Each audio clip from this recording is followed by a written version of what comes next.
à toutes, bonjour à tous et bienvenue dans cette 11e Photomass. Je suis vraiment très contente de vous retrouver, j'espère que vous allez bien, j'espère que les vidéos vous plaisent toujours autant. Pour ma part, je suis en train de sombrer dans les abîmes de la fatigue.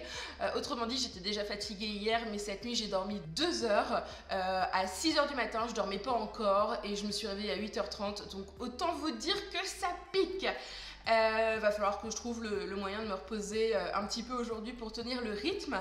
Mais bref, le programme du jour, nous allons réaliser une photo pour ma série tête à chapeau. Donc c'est-à-dire une photo un petit peu plus mode avec un chapeau rigolo et un maquillage associé. Enfin, un chapeau rigolo, plutôt un chapeau graphique et un maquillage associé. Donc je vais vous montrer le petit croquis que j'ai réalisé.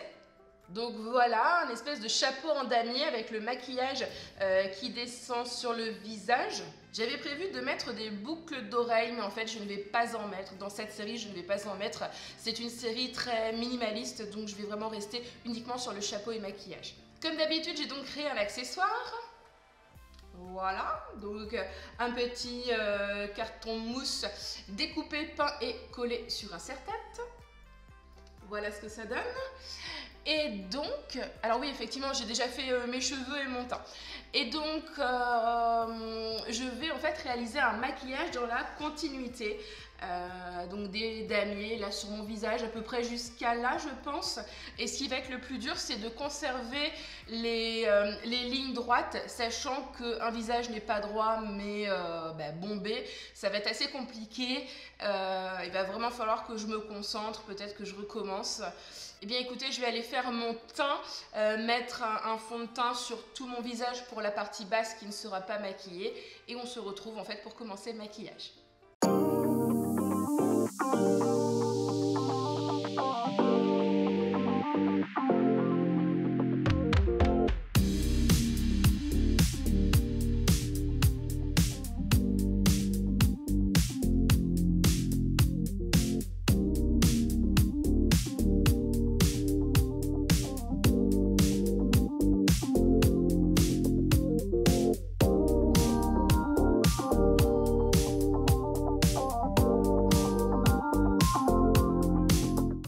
Donc maintenant, on va descendre encore d'un cran.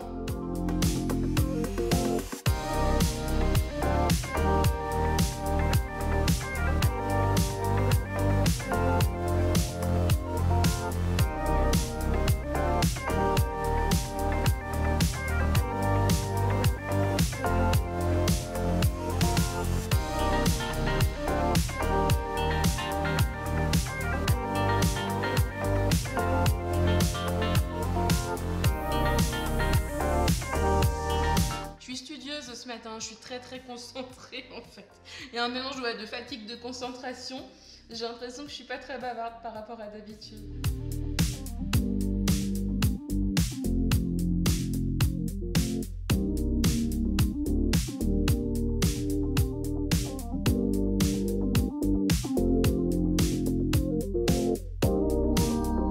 Donc j'en suis là et je vais faire en fait un premier test prise de vue pour voir comment ça donne. La question c'est de savoir si je fais une ligne en plus. Et je sais pas si c'est original de voir les yeux ou si je dois peindre tous les yeux. Je sais pas. Donc prise de vue pour voir ce que ça donne.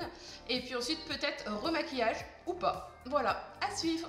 Bon, ça y est, j'ai réalisé la prise de vue. Le résultat est plutôt pas mal, mais dans le doute, j'aimerais vraiment essayer avec une ligne en plus. Donc en fait, je vais me faire un carré blanc, un carré noir et un carré blanc ici. Et réessayer, voilà, tout simplement. Vous savez que j'aime bien faire des tests, donc c'est parti.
j'aime bien, j'ai hâte de post-traiter, même si encore une fois j'ai pas mal de post-traitement, je suis pas maquilleuse, je me débrouille comme je peux, mais en même temps j'aime le faire, donc je prends du plaisir à maquiller, donc je vois pas pourquoi je ferais appel à quelqu'un. Et donc on se retrouve maintenant comme d'habitude au bureau pour la speed retouche.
Et bien voilà, la photomasse numéro 11 est maintenant terminée. J'espère qu'elle vous plaît. Pour ma part, ouais, je l'aime bien. Je pense qu'elle prendra bien sa place dans la série Tête à chapeau. En tout cas, comme vous avez dû voir depuis hier, j'ai pris un retard de dingue. Hier, la vidéo est sortie très très tard et là, je pense que ça va être la même chose aujourd'hui parce qu'à l'heure où je vous parle, il est déjà 19 h alors que la vidéo est censée sortir à 18 h. J'ai eu quelques petits imprévus personnels hier et ça devient très compliqué. Honnêtement, honnêtement, avec la fatigue, avec le rythme super élevé, bah, de tenir la cadence. Honnêtement, je sais pas comment je vais faire jusqu'au 24, mais écoutez, je vais faire de mon mieux pour aller jusqu'au bout du défi tout simplement. Avant de vous quitter, je vous donne bien évidemment la petite réponse à ma question d'hier, à savoir pourquoi j'ai appelé le personnage Pépita Lutine. Eh bien tout simplement parce qu'il s'agit d'un anagramme de mon prénom-nom, Pauline Petit. Voilà, ça m'a fait rigoler, j'ai trouvé ça très sympa et vous êtes nombreux quand même à avoir trouvé, donc je pense que c'était quelque chose d'assez évident. Voilà, je vous remercie d'avoir regardé cette vidéo jusque-là. Je vous invite à la liker, à la commenter, à la partager. Et on se donne rendez-vous demain pour une nouvelle photomasse, en espérant être moins fatigué. Allez, ciao!